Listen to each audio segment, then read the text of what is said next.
Hello বন্ধুরা, কেমন আছো সবাই? আশা করি ভালো আছো, সুস্থ আছো। আমিও ভালো আছি, সুস্থ আছি। তো গুড মর্নিং সবাইকে, আর ওয়েলকাম টু মাই চ্যানেল আকৃতি মম লাইফস্টাইল ব্লগ। আজকে আজকে আমি অনেক সকাল সকাল উঠে গেছিলাম। তারপরে কিছুক্ষণ মোবাইল নিয়ে বসেছিলাম। তারপরে ভাবলাম অনেকগুলো কাপড় ছিল ধোয়ার, শাড়ি টাড়ি এগুলো সব ছিল। তো ওগুলো ধুয়ে নিয়ে আমি প্রথমে রোদে শুকিয়ে দিয়ে আসছিলাম। তারপরে ভাবলাম যে স্নান করে আসি। তখন 8:30 বাজে। তো আমি তখন স্নান করে এখন কাপড়গুলো ধুয়ে আমার কাপড়, তারপরে মনার কাপড়, তারপরে তার বাবার সব জামা কাপড়গুলো ছিল ওগুলো সব ধুয়ে ওগুলো রোদে শুকিয়ে দিয়ে তারপরে আমি যাব। কিন্তু এখনও মনা ঘুম থেকে এখনও উঠেনি। ওকে ঘুম থেকে তুলতে হবে। ও তো অনেক রাত করে ঘুমায়, তার জন্য ও উঠতেই চায় না সকালবেলাটা। ওই জন্য কিন্তু তাকে অভ্যাস করাতে হবে। তো অনেক চেষ্টা করছি কিন্তু করতে পারছি না। তবে জানি না কবে ও ঘুম থেকে তাড়াতাড়ি উঠবে। কোনোদিন মনে সকালে ঘুম থেকে ওঠেনি। অনেক কষ্ট হয় ওকে ঘুম থেকে তুলতে কিন্তু। তো দেখো এখানে অনেকগুলো আজকে সবাই জামা কাপড় কেচেছে, আর সবাই মানে ছাদে শুকিয়েছে।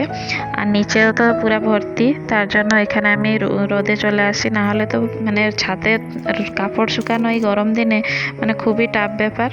তো আমি তাও আসছি ছাদে, পাটা যেন পুড়ে যাচ্ছে একদম। আর জুতাও নিয়ে আসিনি। আর দেখো আমি আমার কাপড় শুকনো হয়ে গেছে, যত তাড়াতাড়ি পারি কাপড়গুলো শুকিয়ে চলে গেলে বাঁচি। আর এখানে দেখো আজকে গাছে একটা ফুলও হয়েছে, কত সুন্দর লাগছিল।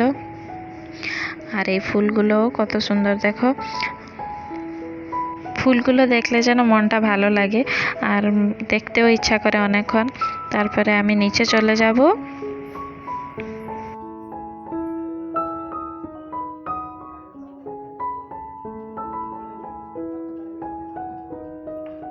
কাপড়গুলো মেলতে মেলতে কিন্তু আমি ভাবছিলাম মনা যদি উঠে যায় ঘুম থেকে, তার কাছে তো কেউ নেই, আর আমাকে না দেখলে তো কান্না করে ফেলবে। তো দেখছি মহারানী এখনও ঘুমাচ্ছে, ওকে মানে তুলতে হবে এখন।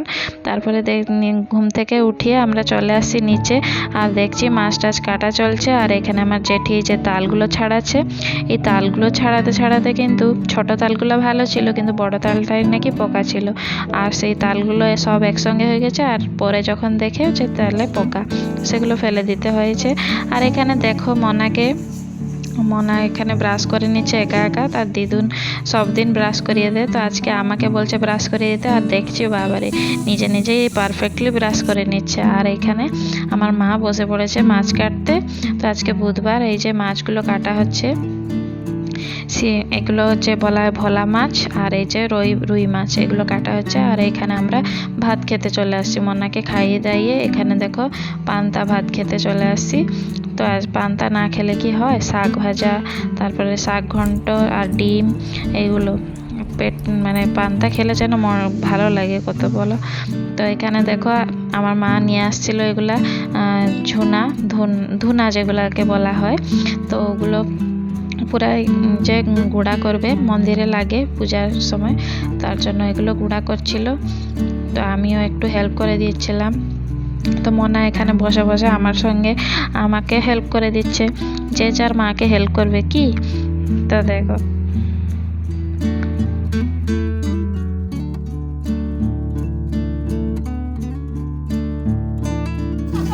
তো এখানে দেখো একটা ঝগড়াটি মেয়ে বসে এখানে ঝগড়া করছে আমার ঠাকুমার সঙ্গে। আমার ঠাকুমা লাগাচ্ছে, আর ও লাগতে মানে রেগে আছে। আর আমার বৌদিও লাগাচ্ছে।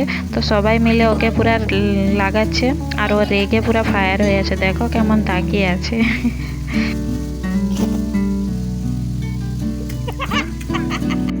আর এই যে দুপুরের খাওয়ার জন্য এগুলো প্রস্তুতি চলছে। এগুলো বাচ্চাদের জন্য ডিম আর আলু তরকারি হবে, আর বড়দের জন্য ওই যে মাছ আর আলু বেগুন দিয়ে এগুলো টক হবে।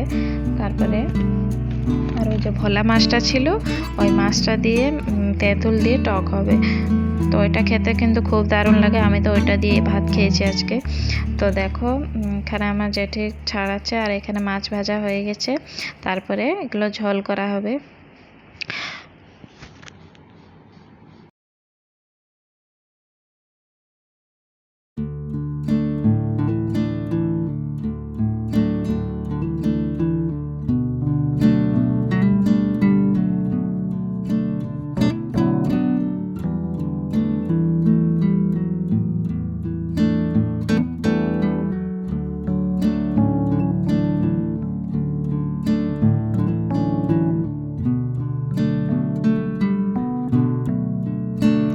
যে তোমাদেরকে বলছিলাম আজকে সব কিছুই টক হবে। এই যে তেঁতুলগুলোকে মাখা হচ্ছে, তেঁতুল টক টক হবে ভোলা মাছ দিয়ে, আর আমসিগুলো মাখা হচ্ছিল, ওগুলো টক হবে আম আম আর বেগুন আর আলু দিয়ে।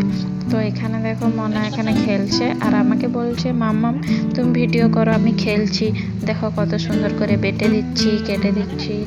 আর এগুলো ওই যে নিম পাতা, আমাকে বলছে এগুলো আমি নিম পাতা এনেছি, এখানে কাটছি, এখানে খেলছি, আমার ভিডিও করো। এখন কিছু কিছু মানে যেখানেই যা কিছু করবে তখন তাড়াতাড়ি বলবে মাম্মাম ভিডিও করো আমার। এখানে দেখো তরকারিটা হয়ে গেছে, ওই যে বেগুন আলু দিয়ে টকটা। তো আমাকে বৌদি বলছে যে এটা টেস্ট করো কেমন হয়েছে বলো। আমি বললাম যে একটু টকটা বেশি হয়ে গেছে, তার জন্য নুন টুন সব ঠিক আছে, তো তার জন্য 3-4টা আমসি মতো বের করে দিয়েছে। আর এইখানে ভোলা মাছের টকটাও হয়ে গেছে। তো আজকে আমি তোমাদেরকে বিকালে একটা জায়গায় যাচ্ছি দেখো। তো এটা হয়েছে আমাদের স্কুল, প্রাইমারি স্কুল। এখানে 8 ক্লাস অবধি আমরা 8 ক্লাস অবধি আমি পড়াশোনা করেছি, আর এখনও এটা 8 ক্লাস অবধি আছে। তো দেখো, তো এই স্কুলটার সম্বন্ধে যদি মানে যতই বলবো ততটাই কম হবে, কারণ এই প্রাইমারি স্কুল থেকেই আমরা পড়াশোনাটা শুরু করি। আর এইখানে শুরু করতে কত কষ্ট বলো, মানে পড়াটা ধরাতেই কত কষ্ট হয়। আর আমার তো এখনও মনে আছে যে আমার ঠাকুমা আমাদেরকে টেনে টেনে ছেড়ে দিয়ে যেত। আমার মা তো লাঠি, যেই দিন আমার ঠাকুমার কথা না শুনতাম সেই দিন আমার মা লাঠি নিয়ে আসতো, তো আমাদেরকে ছেড়ে দিয়ে যেত। এখান থেকে এখানে 2 মিনিটের রাস্তা বললেও কম হবে, মানে বেশি হবে, কিন্তু তাও আমরা স্কুল আসতে চাইতাম না।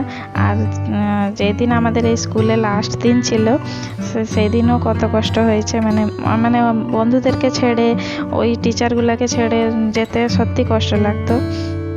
আর যতই আমরা হাই স্কুলে পড়ি আর কলেজে পড়ি না কেন, আমরা প্রাইমারি স্কুলকে সত্যি খুব মিস করি এখনও। আর এটা দেখো আমাদের এখানে স্কুলের জামকুলের গাছ। তো এখানে অনেকটাই কুল খেয়েছি, তো এখন আর সেভাবে খাওয়া হয় না। ছোটোবেলায় একটা আলাদাই ক্রেজ থাকে সবার মধ্যে, যে কুল সব কিছু মানে স্কুলের জিনিস খেতে তখন ভালো লাগতো। আর এখানে দেখো এই যে বট গাছটা, এখানে আমরা খেলাধুলা করতাম বলতে গেলে মাঝে মধ্যে, সব সময় না, মানে যেদিন ইচ্ছা করতো তো এখানে এই যে দোল করতাম, খেলতাম সবাই মিলে।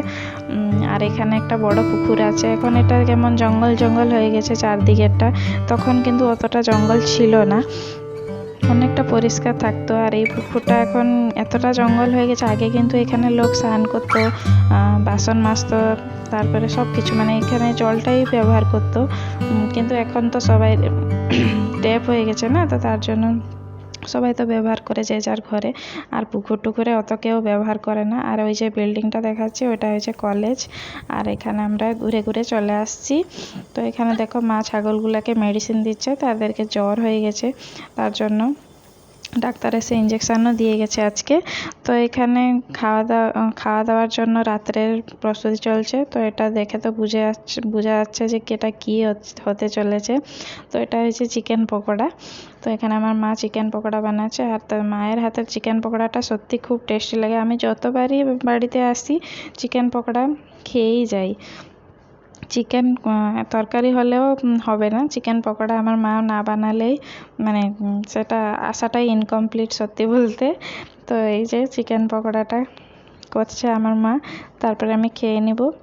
তো আজকের ব্লগটা আমি এখানেই শেষ করব, আর বেশি লম্বা করছি না ব্লগটা।